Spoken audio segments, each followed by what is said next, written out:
ABC 15 News presents Beyond the Podium, the 2024 South Carolina Republican presidential primary. Thank you so much for joining us. I'm ABC 15's Andrew James. This is our WPDE Beyond the Podium, a look at the upcoming South Carolina GOP presidential preference primary. Of course, you can follow us on WPDE.com, our Facebook and X pages, all for details leading up, as we are right now still in the crux of early voting. But now we're going to have a talk on the full primary and what's at stake this weekend. In this roundtable discussion, I am joined today by a host of characters, some of the finest in Horry County. Joe Catanacci, a local talk show host on Hot 99.5 FM. We also go back to Wilmington and his work there as a local radio talk show host, a figure in that community, and now this one. So, Joe, thank you so much for joining us. Thank you, Andrew. And, of course, have to give nods to Miss Dreama Purdue, former Horry County GOP chairwoman and now a leader on the Horry County Republican Women's Club. Miss Dreama, you've been on this set for quite a few times, giving us great insights. So thankful to have you once again here. Thank you for inviting me. And a familiar face, Professor Norris. You all have seen him take part in a lot of our stories and coverage on the races. So, Professor of Political Science at Coastal Carolina University, Professor Mike Norris, thanks again for joining us. Glad to be here. So let's get right to it. We are right now in the mix of early voting, and we're seeing kind of similar numbers to what we've seen before when specifically talking about Republican preference, primaries, and things like that. A solid turnout so far. We're looking at roughly 100,000 early votes already in South Carolina, completely eclipsing that weak turnout seen in the Democratic primary. Horry County leading the way. It is. As of this time, we're looking at close to 14,000, probably by the end of today, more than 14,000 voters. So, Dreama, I'll start with you on this. Sounds like folks are pretty pumped. They are. They are. I haven't spoken to Sandy today because over the weekend we had, the holiday and the long weekend. But yes, we are outvoting, early voting, all South Carolina in Horry County. So that's great for us. Of course, Horry County is the Republican county in South Carolina. So Sandy was excited. And the only thing is, it makes them have to report every evening as opposed to reporting once every several days. But that's not a problem. No, we're really, really doing very, very well. Now, with these early votes, they don't results as well. But Professor, your thoughts on seeing a good again, consistent turnout in this race, the presidential preference primary for GOP, as compared to what we were seeing with the Democrats? Do you think just in general those voters could correlate to more motivation for June as well as November because of what we're seeing already early with this one? I think it can. I think people are on one level probably excited to go vote for their candidate. As we've talked about before, I didn't figure there would be a lot of turnout for the Democratic primary just because we have an incumbent president, so nobody's really challenging him. Mm-hmm. The challenge, in the Republican primary isn't really a strong challenge, as we'll talk about, but it's still a challenge, and it's especially relevant for South Carolina, given that Nikki Haley is from South Carolina. Yeah. And this is her one big chance to make her statement here at home. And Joe, I'll bring this question to you now. You mentioned the challenge. Do you, as someone who's probably listened to a lot of folks call into the show, as well as been a part of several events, going out talking with folks that they see you, you're familiar, do you think the conversation is still really good that we're seeing a challenge here in this case? It's still motivating people, or folks would have been motivated to go vote even if Trump was running really unopposed? I think with the Trump support and that MAGA base, one way or the other, they are ride or die with him, and there's going to be motivation and excitement, behind him, so long as he is in the political fray. Having an opponent, tends to always, bring out the best historically in candidates. Mm-hmm. And with Nikki Haley running, obviously with great name recognition here and a body of work that makes her a national figure, you would expect the folks who tend to swing in a Republican light, but have that taste for somebody else. Nikki Haley would be that person, obviously, or she would not be riding number two at this juncture in the game. So it's no surprise right now that we see the great turnout that we have here in Horry County or throughout the Palmetto State. It certainly is bringing out the ad money between both candidates. Former Governor Haley forking out. She's used to that. She did it as governor. Yes, was she a did. big spender back then, still one today.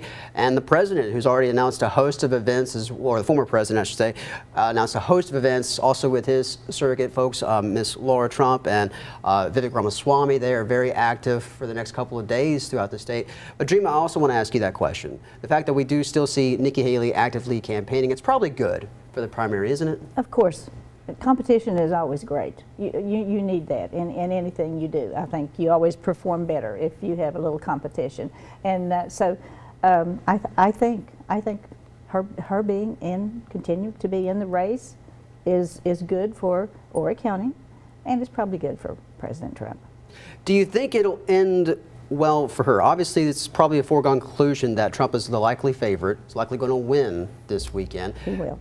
In her political career for former Governor Haley, usually in most races, you do see a little bit of friction.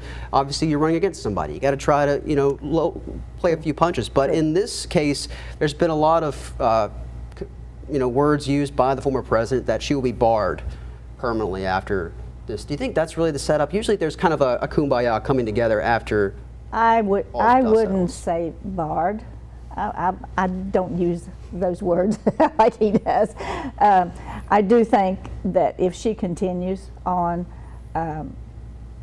hoping to win a state or two during the Super Tuesday, I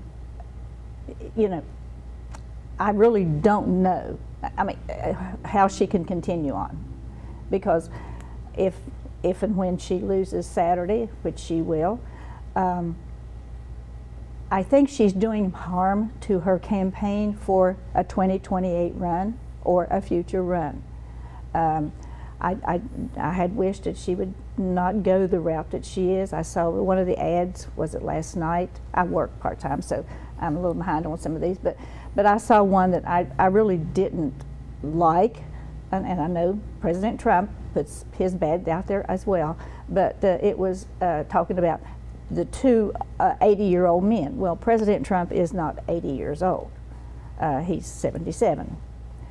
So I just wish she would back off of that, because quite frankly, even though he's 77, the man he's very, very, very intelligent, and he can speak very well.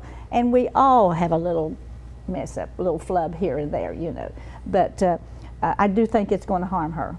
If she continues, I don't see her winning many. I just heard, if it was last night or this morning, that even in the swing states, that President Trump does have a reasonable lead. I don't want to say he's got a big lead or whatever, but it is a lead in those swing states, and that's where she's looking, I suppose, right now to try to get a win. And if you have lost 5 straight races, to me, that puts you where, okay, I probably need to get out.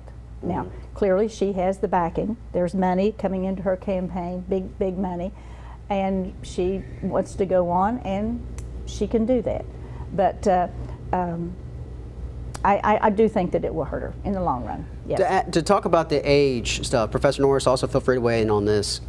That was a similar slant message she had that got her to the height here in Lexington County, unseating a long-term state lawmaker there, and getting to the governor's mansion. It worked for her then. It did. Do you think this will be a learning lesson that it doesn't necessarily work when you get to the national stage? That age is concerning, but it's not really something that you go personally attacking at in the political realm. Well, all's fair in love and politics, right? The polling that I've seen on age, voters nationally think that age is a concern. And to nitpick between the age difference between Biden and Trump doesn't go anywhere. There's a much bigger gap between their ages and her. Mm-hmm. So she stands apart of the people left in the field as being the younger option.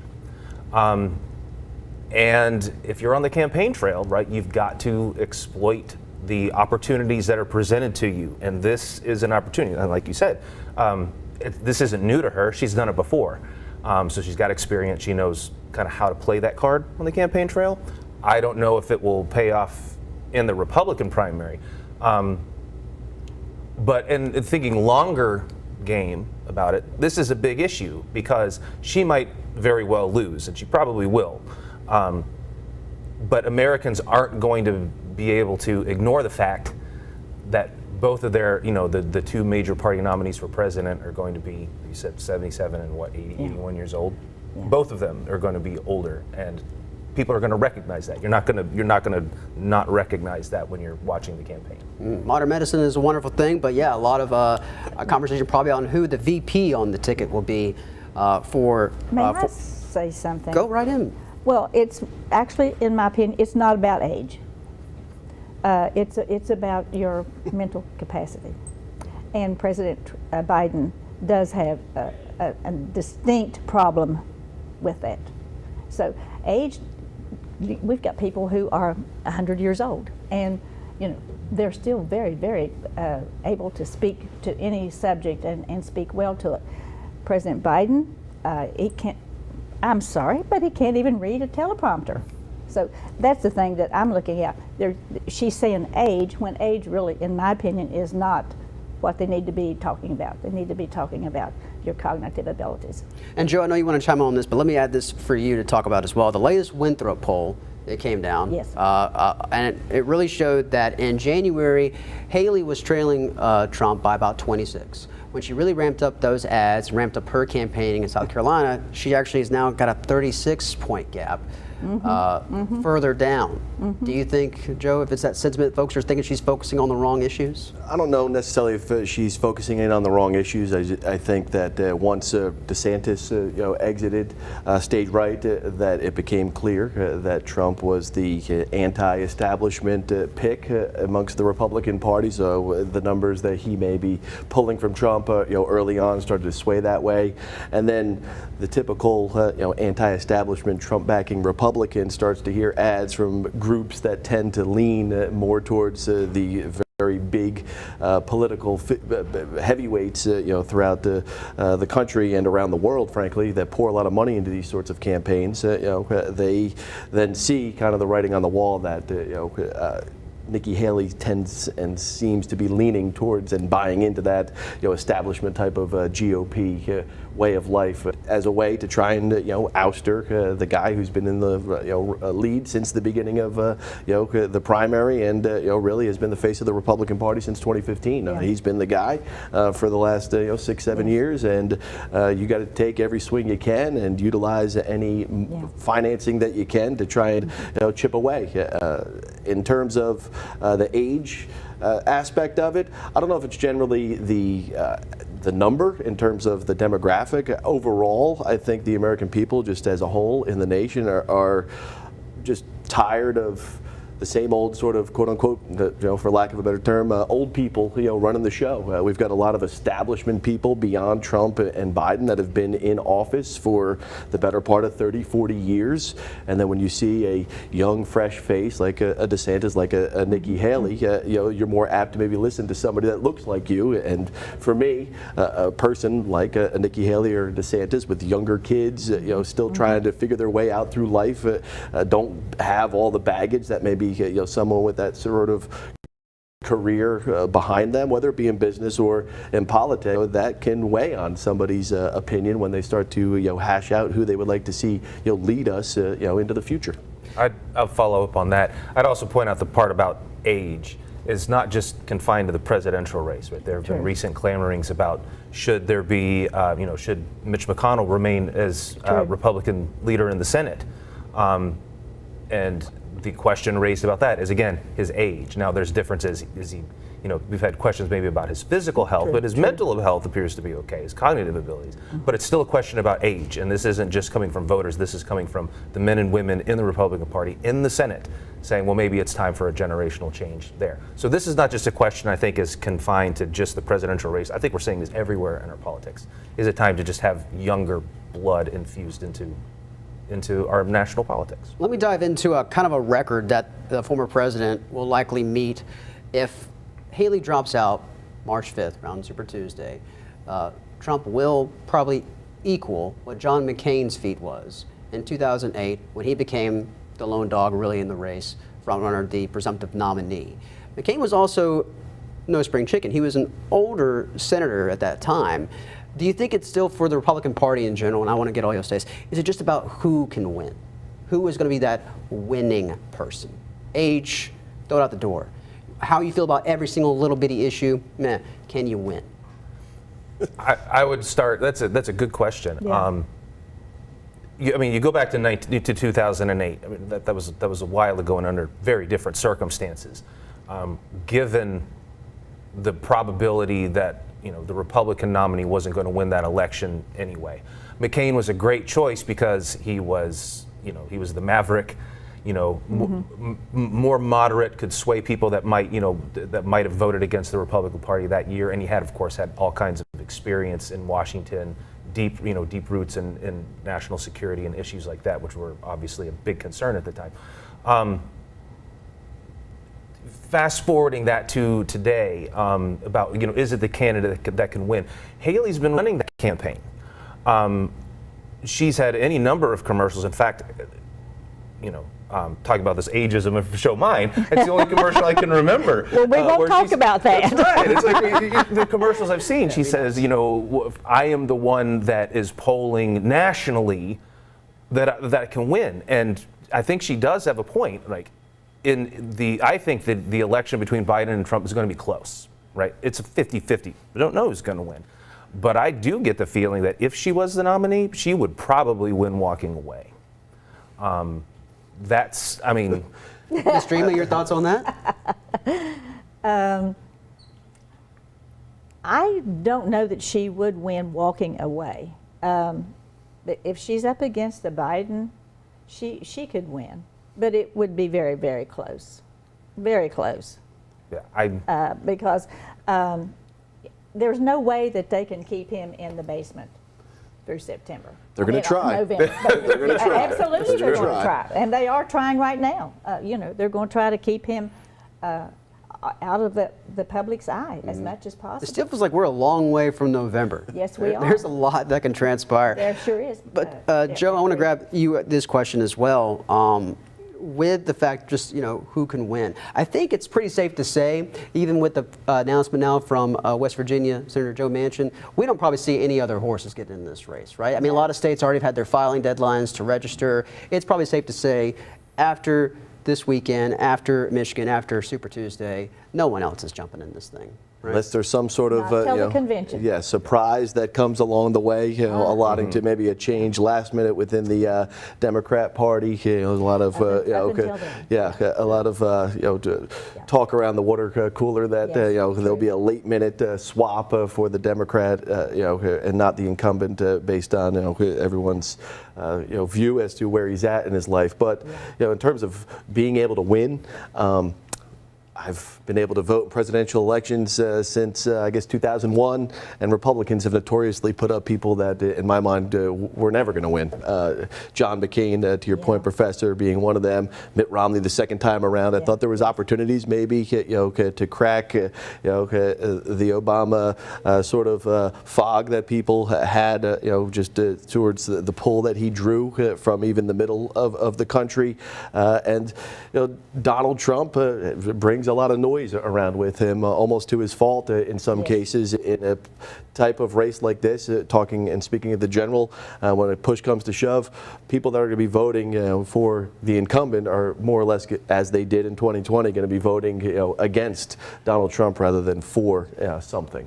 You mentioned to maybe his fault with how much he motivates folks. Let me switch gears and then dive into one of our last topics I want to bring up: crossover voting. It's kind of seen some new ads that have seen some folks or groups motivating folks who did not vote in the Democratic presidential primary to switch over now and take part this week in the GOP presidential primary. There's also something on the ballot, an advisory question. Should South Carolina look at closing their primaries, or at least making them more closed than they are now because they're wide open? Dreamer, your thought on that? They've tried, our legislators have tried for a number of years, and you probably know that as well. They've tried to get voting, closed partying, but you always have had this one or two on the Democrat side, and I'm not saying there wouldn't be maybe one or two on the Republican side,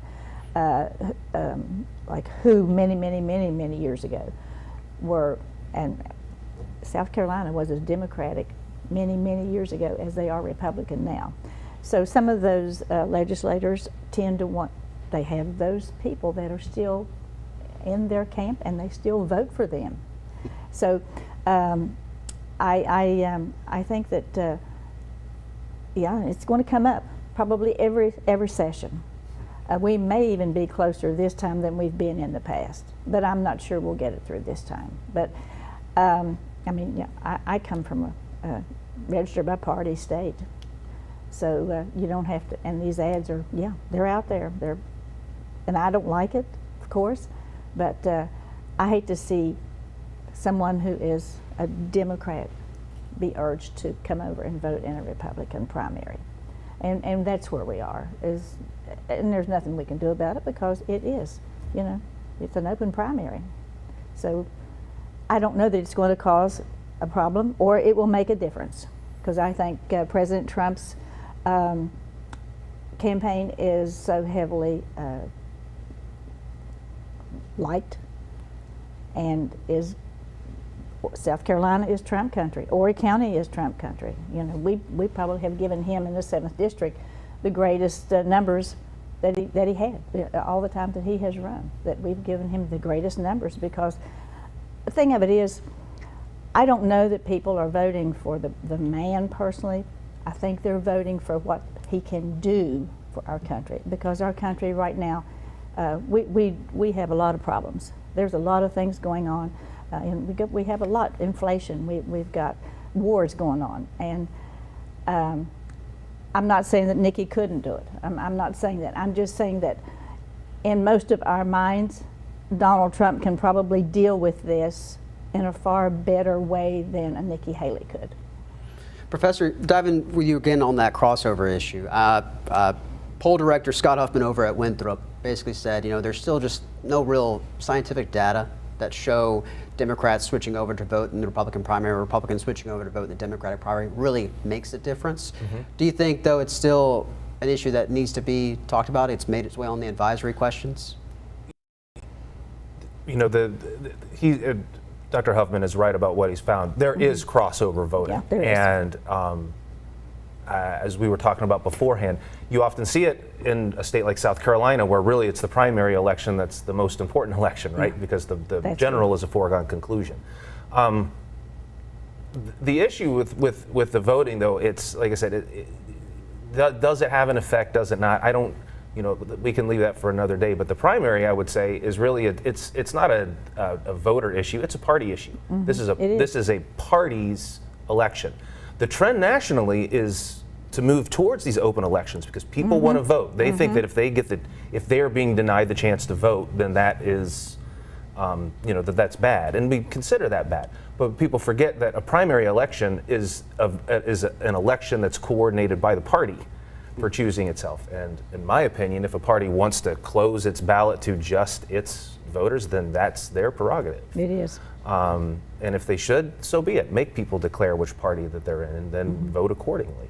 But that's my personal belief, but sure. It has to go back to understanding what this election really is. It's not a general, mandated election, by the Constitution or by the state constitution. This is a party saying, okay, we're letting voters mm-hmm. choose who our nominees are going to be. Let's not forget that 40, 50 years ago, voters didn't have a say in who their presidential nominee was going to be. The party leadership decided who that was going to be. Party leadership, mostly the folks who were head of state legislatures, they were the folks weighing in on this. This is why we saw most of the time candidates not hop in till March. May, mm-hmm. Mm-hmm. And you kind of really didn't even know who in the world was running for president if you weren't really paying attention. This is a recent phenomenon, and this is kind of the culmination of the events of that phenomenon by letting the voters decide. I mean, some would say that we've been so saturated with election cycles one after another that if you're able to present that idea, generally speaking, and I would think that a good percentage of our population had no idea, that was the way in which we picked candidates until in recent history that you know, we get hit by all sorts of advertisements, social media. You know, right after this election will be wrapped up, we'll be talking about 2028, and you know, why not you know, take a break once in a while and you know, let people live their lives without being inundated day after day with negativity, frankly, because that's what it's become. It's become just you know, mudslinging for, you know, 4+ years, and then we do it all over again and chase our tail, and people get frustrated. We lose friendships. I mean, there's arguments every other day about it. I want to jump on that, kind of end things out. Also in the Winthrop poll and a lot of other polls, they talk about what are driving certain age groups or certain voters to the polls. You see the list of things, international issues, the economy, inflation. Usually we could probably have a consensus, a lot of folks do have on their mind what's coming out of their wallet, what's being left, the price of things. But also I want to ask you about the divisiveness that may come out of just the simple, I'm voting because it's like an us versus their guy situation. I feel like at the end of the day, isn't that also probably a main driving factor? We don't see these polls point out. People are just going to vote because I don't want the other person. In terms of the general election, for sure, when it comes to Donald Trump, you know, he's the polarizing figure right now, and you know, folks are a little uneasy whether they publicly admit it or not. You know, within their cookout circles or, you know, in their congregations, you know, even the most diehard liberal progressive out there is very uneasy about the person that is our commander-in-chief for one reason or the other. So in this case, and it seems like the last several presidential election cycles, it's been more about, you know, quote unquote, picking the lesser of two evils, or, you know, I don't necessarily like my guy, but I'm definitely not going to vote for that guy. So I don't see this trend changing anytime soon, because there's a lot of money when it comes to ratings, when it comes to clicks, when it comes to advertising dollars that get passed along through these cycles. I don't know how that will change. Really, it changes from the types of people that get into these positions. They force it on the general electorate rather than, you know, expecting, you know, some, you know, big thing to swing in and just immediately, you know, reverse course here in the way we pick our leaders. Sort of like how we did have that issue. You don't want to have, and that may be the case, you may not want to have such a sweeping issue, leave things up to chance. We saw in the early 90s when you saw George H.W. Bush, who was carrying on the Reagan legacy, but he had just the sweeping issue of taxes and economy come in there. What we saw in 2020, honestly, the pandemic came in out of nobody's forecast and really upended the process for how that election played out, what folks thought was going to happen to what actually transpired. Is it safe to say we have a lot of things all together, but we may not have that one issue that's completely blaring like we saw in 2020 and years past? Do you think this will be really just a, I don't want to say normal general election, but it's like we know what we got. We know what the world is. You know, just go in and make your pick. Dreama, how do you feel? Yeah, I think I don't see any like real polarizing anything there right now in our future. Well, definitely. Well, I don't want to say definitely, but clearly nothing before Saturday. Well, and we really don't know what could be between now and November. We keep hearing all the news about all these crazy things that can happen. Let's pray that none of it does happen, because COVID really, really has hurt our country severely, and the world. We were sitting here 4 years ago with candidate Biden in town. Yes. We just had a very rowdy Galvin's Ferry stump that previous September. Right. Everything, all campaign wheels were a go. And 2 weeks later. 2 weeks later, shut down. Everything changed. Professor Norris, just to finish, and we're going to go through this roundtable for you all. Your forecast for Saturday, how do you think it's going to turn out? Do you think the polling gets everything right with the gap? Yes, it's been consistent for months. I don't see anything, you know, anything foreseeable that's going to change that. So I think the results will mirror the polls when it's all said and done. Ms. Dreama. I agree. She's holding at 35%, and I looked this morning, and there's a couple of polls that she's 35. So she has not really gained anything in South Carolina. Any other year without Donald Trump atop the ticket, if it was a DeSantis, Haley, which could very well be a 2028 primary conversation that we're having 4 years from now, I would say that we could probably toss it up in the air. But I mean, this is going to be a landslide, and you could see that Nikki Haley has sort of scaled back her expectations over the last several weeks as she went, you know, in after New Hampshire saying we're going to win this thing, now to, hey, I hope we have a good turnout. Well, she was at noon on TV with a state of the race. Now, of course, we didn't see any of that because we were here. Yeah. But I don't know what you would talk about on a state of the race. You know, what can she say that is going to change people's minds? So, excuse me for No, you're for fine. butting in. That taking place in Greenville. We're looking at I think it's in Greenville Greenville. and Horry County being really big deciders in this, as what will probably be the future in all elections in South Carolina. And President Trump will be on a town hall tonight. I think I heard that on TV this morning, that there's a town hall for him tonight. Yeah, taking place tonight. We will have more details. Of course, they both will be being very active. This following week, Thursday, we will have the former governor in our neck of the woods, and the president will be active, as well as with his team all throughout the state leading up to Saturday. Early voting, it concludes on Thursday. Again, already a solid showing. I think just to finish up, I want to ask you all your thoughts on the turnout we've seen. We've seen the registration continue to be very strong throughout Greenville and Horry counties. Anything, your thoughts on what's really motivating voters at the end of the day? Is it name, issues, things like that? Professor Norris, we'll start with you to finish. It's name. It's all about name. It's name and issues. I think they think that President Trump can deal with issues more than Miss Nikki Haley can. There's a lot of support in Trump country for Trump, which is why Me you're too, seeing this yes. turnout. In addition to the fact that we haven't had early voting in South Carolina until just recently, so That's we've right. only had this opportunity once or twice to be able to get out early and, Yeah. and cast a ballot for your candidate. That'll be all for our conversation this afternoon. This has been the WPD Beyond the Podium Conversation Roundtable, full on, discussing the GOP primary here in South Carolina. Again, early voting closes Thursday. Primary day set for Saturday, and results coverage you can find right here on WPD. Till then, have a good night.